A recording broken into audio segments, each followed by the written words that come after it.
Vamos a trabajar con el segundo tema de la serie de videos de producción y costos. En este momento, entonces, vamos a mirar cómo se analiza, digamos, esa gráfica de producción y costos de corto plazo. Habíamos dicho que la producción de corto plazo se componía de producto total, que es el gráfico gris, como lo podemos ver acá. Producto medio, que es el amarillo, y el marginal, que es el azul.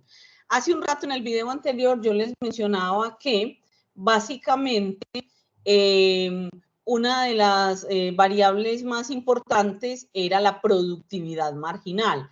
¿Por qué la marginal es tan importante? Porque como la marginal es la producción que me genera el último trabajador contratado, me está hablando de la productividad de un trabajador. Entonces yo en ese orden podría identificar muy fácilmente si lo estoy trabajando por unidad de trabajo o por grupo o por cuadrilla, si ese grupo o esa cuadrilla son eficientes o no. En cambio, el producto medio realmente lo que me va a dar es un promedio. Si observamos este gráfico, nos vamos a dar cuenta que el producto marginal cambia de signo. Mire que de acá a acá cambió de signo. Significa que traspasa el eje que sería acá donde está el 0. Entonces, en ese orden de ideas, podemos darnos cuenta entonces que para toma de decisiones es mucho más eficiente la productividad marginal que la productividad media. Imagínense ustedes un aula de clase donde todo el mundo presenta una evaluación. Si nos preguntaran cuál es la evaluación promedio o media del grupo, pues uno podrá contestar que es 2,5, 3, cualquier valor. Pero el que sacó 5 no se va a ver representado y el que sacó 1 seguramente tampoco. Ahora, la productividad marginal da cuenta es de cuánta nota sacó el último estudiante evaluado. Entonces, en este orden, claramente la productividad marginal me va a hablar es de la productividad del último trabajador. Antes de ir a la gráfica, quiero mostrarles eso en este cuadro. Miren, aquí tengo un primer trabajador que su productividad marginal son 10 unidades. Luego viene un siguiente trabajador y su productividad marginal es 20. Claramente el segundo trabajador es más productivo que el primero. Es probable que el segundo se apalanque en lo que hizo el primero. Eso puede ser cierto, pero al fin es más productivo. Ahora, si miramos el promedio, no sabemos quién lo hizo, ¿cierto? Puede ser que no haya hecho nada el que llegó y que el uno haya hecho todo. Sin embargo, en el promedio va a quedar que cada uno pudo haber hecho 15. Ahora, miremos el trabajador número 3. El trabajador número 3 tiene una productividad marginal de 30, muy alta.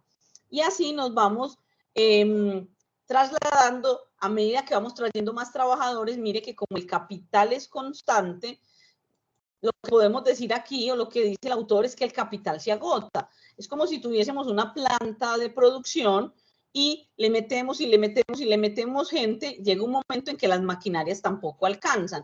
Es ahí donde podríamos aplicar esta figurita que yo tengo hace mucho tiempo. Vamos a suponer que estas son máquinas y que en un primer momento cada máquina tiene un trabajador, pero en este momento ya tiene 4. Aquí ya la planta se satura y cuando la planta se satura, la productividad marginal disminuye.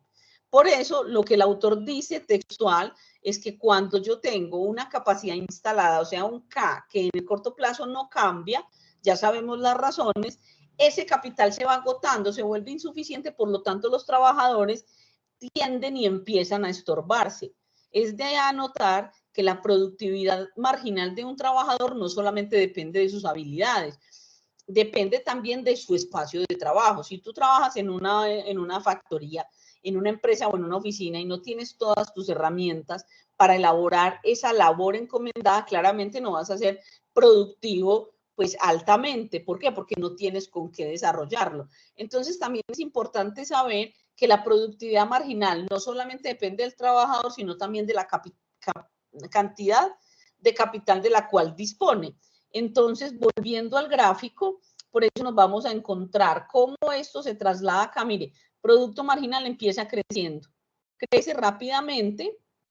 ¿Hasta dónde crece? Crece hasta donde se vuelve máximo. Mire acá, donde estoy pasando esta rayita. Esta misma rayita la vamos a poner en otro punto para que miremos realmente cómo son las etapas de la producción. el texto de PINDIC no habla de las etapas de producción. Yo normalmente las consulto en un texto de microeconomía bastante bueno, digamos que está un poquito viejito, pero es maravilloso, se llama Microeconomía de Roger Leroy Miller, y él explica las etapas de la producción. Entonces, cogemos el proceso productivo y lo dividimos en 3.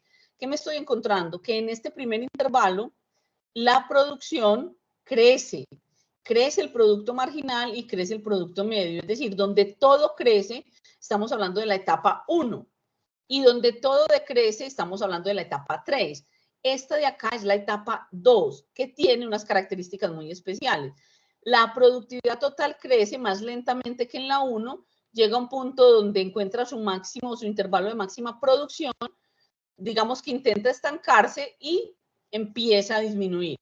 Ahora, el marginal se reduce rápidamente, cruza el umbral del eje, o sea, aquí es 0, aquí el marginal es 0, entre 8 y 9 trabajadores, es decir, ese trabajador 9 ya no va a producir, y peor aún, digamos que esos 8.5 trabajadores, esas últimas unidades no van a producir, y las subsiguientes lo que van a hacer es retrasar el proceso productivo y hacer que la producción sea menor, por eso se vuelve negativo.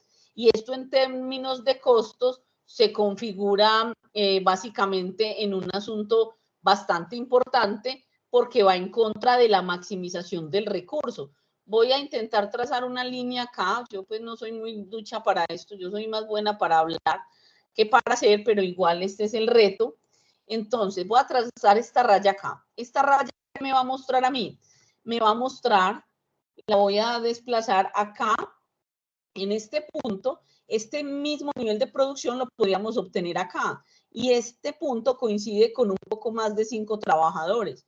Significa que yo acá, en este punto, en la etapa 3, estaría produciendo la misma producción que hubiese podido obtener en la mitad de la etapa 2, con la misma cantidad, con el doble de trabajo. Miren, porque este eje de acá es trabajo. Recuerden que ese es el que varía en el corto plazo. Entonces, cuando una empresa no reconoce en qué nivel de producción se encuentra, ¿qué va a pasar? Es probable que esté produciendo con el doble de los recursos que podría producir si tuviera esta información y tomara decisiones informadas.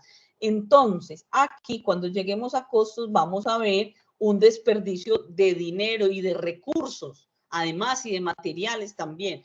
Entonces, acá la empresa, si logra irse o si se deja mejor llegar a la etapa 3, pues se va a quebrar.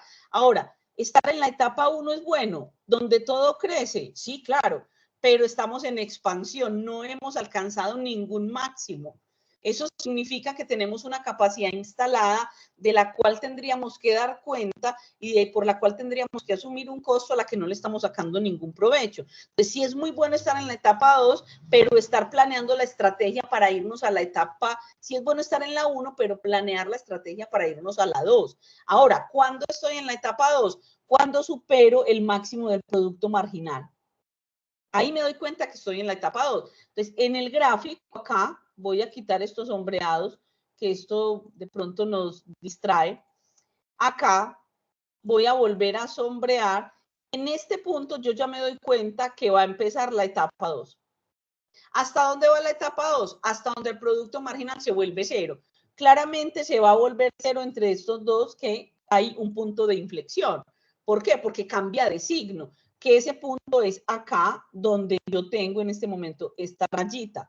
Ese punto coincide con el intervalo, este punto coincide con el intervalo de máxima producción acá cerquita y este con el producto marginal. Entonces, si fuésemos a describir las etapas de la producción, yo las tengo ya listicas por acá en este documento. Las etapas de la producción, muchachos, son 3. La etapa 1 me muestra desde el origen de la producción hasta donde el producto marginal es máximo. Mírenlas acá. Se caracteriza porque el producto total crece rápidamente, el medio crece y el marginal también crece. ¿Ok? Cuando termina la etapa 1, inmediatamente empieza la etapa 2, no queda ningún espacio vacío. La etapa 2 empieza donde termina la primera, que como terminó en el producto marginal máximo, ahí arranca la segunda. Miren que acá hay otra grafiquita que les puede servir, miren acá. Aquí empieza la 2. ¿Hasta dónde va la etapa 2? Hasta donde el producto marginal es 0. Que si lo proyecto hacia la producción total, me muestra el intervalo de máxima producción. Esta es la etapa 2. Aquí es donde un productor debe moverse. El mejor punto para el productor es donde termina la etapa 2, poniendo mucho cuidado a no trasladarse a la etapa número 3, porque ahí se va a quebrar. Para cuando ya se vaya a ir a la etapa 3, debe revisar en la posibilidad de irse a largo plazo, y eso se hace con el análisis de los rendimientos de escala, que hablaremos de ellos un poco más tarde y en otro video. Entonces, la etapa 3, ¿dónde empieza? Donde termina la segunda. Si la segunda termina donde el producto marginal es 0 y el producto total es máximo, ahí empieza la tercera, y esta no tiene fin. No tiene fin porque muchos empresarios no se dan cuenta y decrecen y decrecen hasta que quedan en bancarrota.